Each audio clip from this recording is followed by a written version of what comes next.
অনেকজন কমেন্ট বক্সে কমেন্ট করেছেন যেন আপু চাকরি কিভাবে হয়।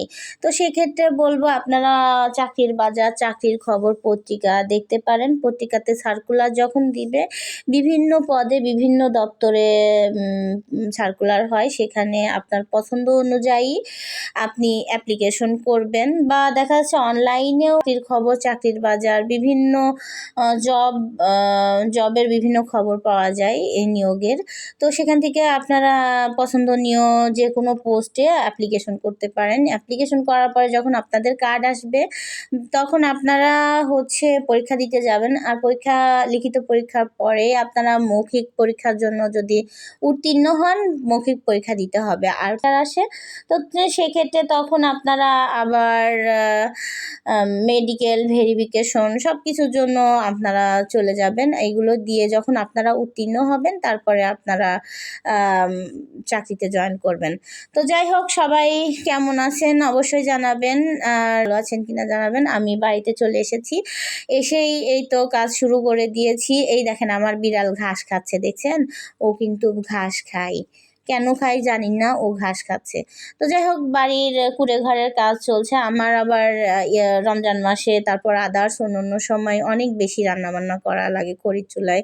তো আমি মনে মনে ভাবলাম যেন একটা রান্নাঘরের প্রয়োজন, এই জন্য বাড়ির বাহিরে এই রান্নাঘরটা আমি তৈরি করছি শখ করেই। আর সবাই মিলে দেখা যাচ্ছে পিকনিক করলাম, বা সবার জন্য অনেক বেশি রান্নাবান্না হবে, এই জন্য আমি এই রান্নাঘরটা ক্রিয়েট করছি।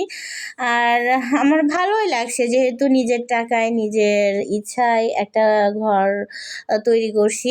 পাকা হোক তবু ভাই পরের বাসা, একটা কথা আছে না, পাকা হোক তবুও পরের বাসার দরকার নেই। আমার নিজের বাসা থেকে তো কেউ আমাকে কখনো ঘাট ধাক্কা দিয়ে বের করে দিতে পারবে না। আমি নিজের মতো নিজে আমার বাড়ি ব্যবহার করতে পারবো, ঠিক না? অন্যের কোনো কিছু ভালো না, অন্যের দালান ঘর দেখেও লাভ নাই, অন্যের কোনো কিছু দেখেও আমার লাভ নাই। তো যাই হোক, এখন থেকে আর কেউ কখনো বলবে না যেন তোমার বাবার এই নাই ওই নাই। একটা মহিলা আমাকেও বিভিন্ন ধরনের কথা বলেছিল, সবগুলোই আমার মনে আছে। যাই হোক, মানুষ, negative peoples always time negative কথা বলবেই, তাদেরকে ইগনোর করে চলে যেতে হবে। নিজের যেটা ভালো লাগবে সেটাই করতে হবে, সেটাই করছি। আর আপনাদের সাথে যেহেতু আমি ডেইলি লাইফস্টাইল শেয়ার করি, তো এজন্য আমি এই ভিডিওটাও শেয়ার করলাম। অনেকেই হয়তো বলবে যেন আপনার বাবার বাড়িতে তো কলাম করা ঘর নাই, গ্রামের বাড়িতে কেউ কলাম করা ঘর করে না। আগের যুগে যারা বাড়ি করেছে, আমাদের বাড়ি অনেক পুরনো, তখন তারা সবাই টিন শেড দিয়েই বাড়ি করছে। আমাদের বাড়িটা অনেক বড়, যদি মনে করতাম যেন বিল্ডিং বাড়ি করব তো করা কোনো ব্যাপারই না। আর বিল্ডিং বাড়ি আমি শহরে করব। তো যাই হোক, সবাই ভালো থাকবেন, সুস্থ থাকবেন, আমার জন্য অবশ্যই দোয়া করবেন, আমি যেন আমার বাড়িটা সুন্দর মতো সাজাতে পারি।